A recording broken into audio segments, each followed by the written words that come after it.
Welcome back to my channel. This is where I share all things handmade, including pottery tips from our Bale homestead in the Canadian countryside. My name is Jana, and I have over 30 years of pottery experience, including 25 years of teaching.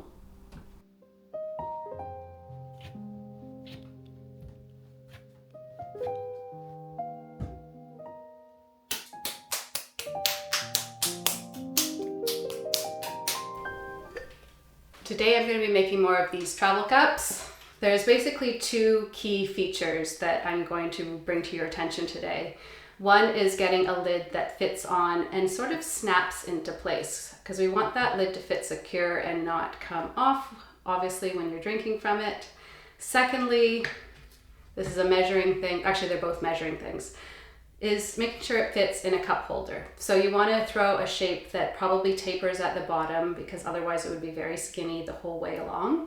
You can add a handle to it. I don't, I just keep it really simple and basic. But if you wanted to attach a handle, that's definitely something you can do. If you do, you want to make sure to keep it down from the top just a tiny bit, so it's not going to get in the way of the lid. And then where you attach it down at the bottom needs to be measured, and make sure you keep it up away from where it needs to sit down into the cup holder. So I'm going to throw it to the point where it's a cylinder, and then I'm going to talk to you about the main part, which is the detail that I put around the rim to get that nice click, that nice snap that fits securely. So here we go.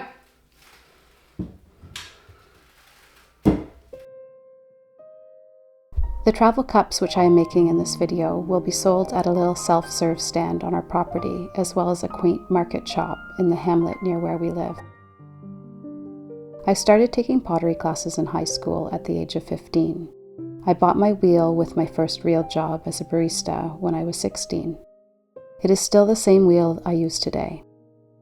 Once I graduated high school, I attended a 3-year full-time ceramic degree program at Sheridan College, outside of Toronto. After completing the course, I sold my work in galleries, large-scale craft shows, and taught pottery classes in Toronto for many years until I eventually moved out to the countryside.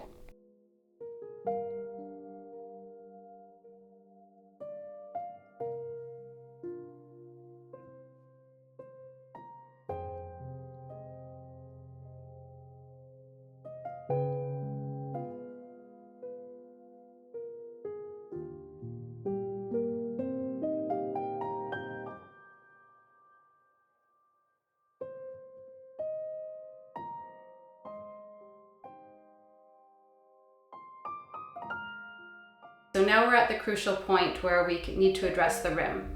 I love this tool. This is a metal rib or steel kidney or whatever you want to call it. And I have one here with a tiny little, I'm just going to pick it up, corner. It has a tiny little corner there. It's very subtle, but you can buy ones that are just completely rounded. This one has a very definite little corner between where the flat part meets the curved part. And I use that little corner up on the underside of the rim. So I actually have this rim sort of flared out just a tiny bit.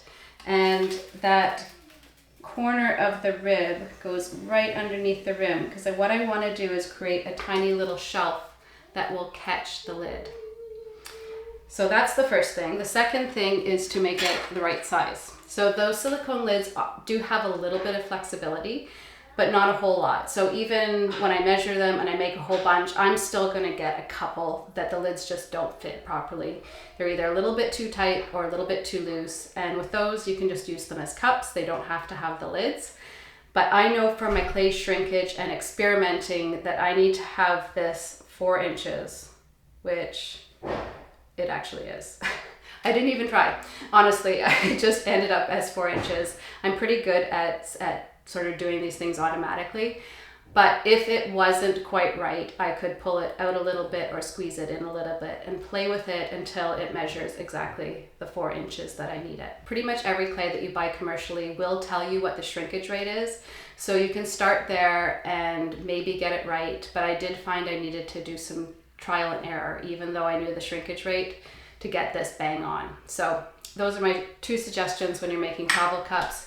make that little rim with the little ledge underneath that catches onto the silicone lid, and make sure that it will fit in your cup holder. So have a shape that tapers in nicely at the bottom. If you're planning on making any travel cups on the wheel, please let me know how it turns out for you. Let me know if those tips were helpful, and also if there's anything else that you would like to learn. I'll see you at the end of the video. Enjoy.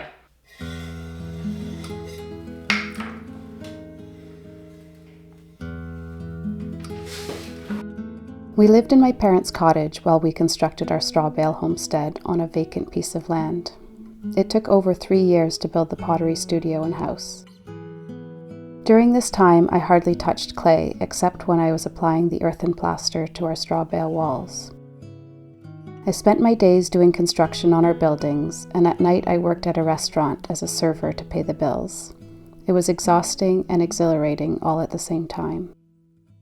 I would often disappear into the long grasses of our back meadow for a cat nap in the afternoon. When I was pregnant with our first child, we renovated the pottery studio into the 2 guest suites that I now run as my main business. My working space has shrunk to a wheel in the corner of my husband's home office. I fire the few pieces that I make at the studio in a nearby town where I still teach 1 pottery class per week. I love this balance of life where I get to dabble in many different things throughout the week.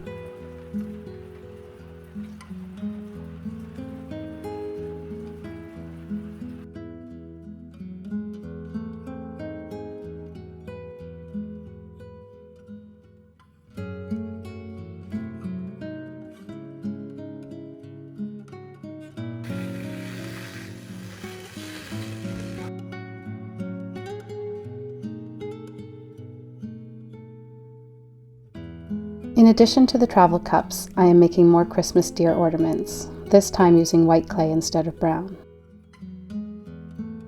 If you're curious to see how I made my deer mold, I will link those videos at the end of this one.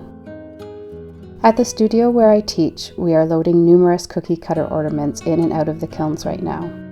I like to encourage my own students to do something a little different, something with more thought, care, and time. Creating a sprig mold is the perfect way to achieve a delicate and detailed result that can be mass-produced relatively quickly.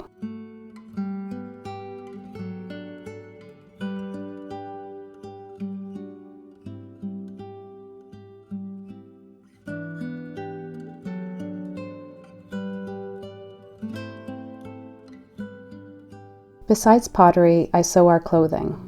This week I am making a new hoodie for my husband and joggers for my 2 boys.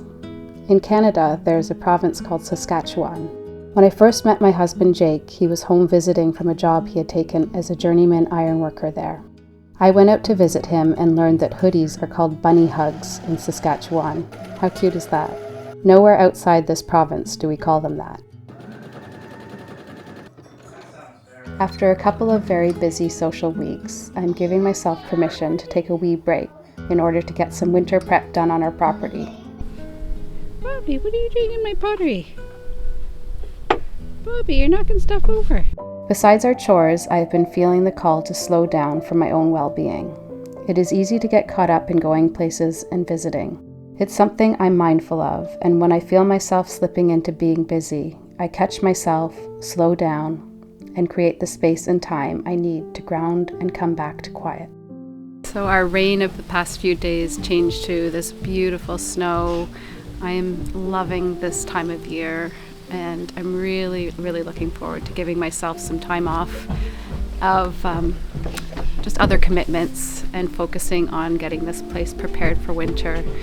I have such a passion and a love for the things that I do, but sometimes that passion can become unhealthy and I need to take a break and just step away and focus on what needs to be done or the things I've been neglecting. If you find you have a tendency to do the same thing, I would love to hear any suggestions or tips or advice from you about things that you do to slow down and really give yourself permission to take that break. Thank you so much for being here, and I will see you soon. Take care.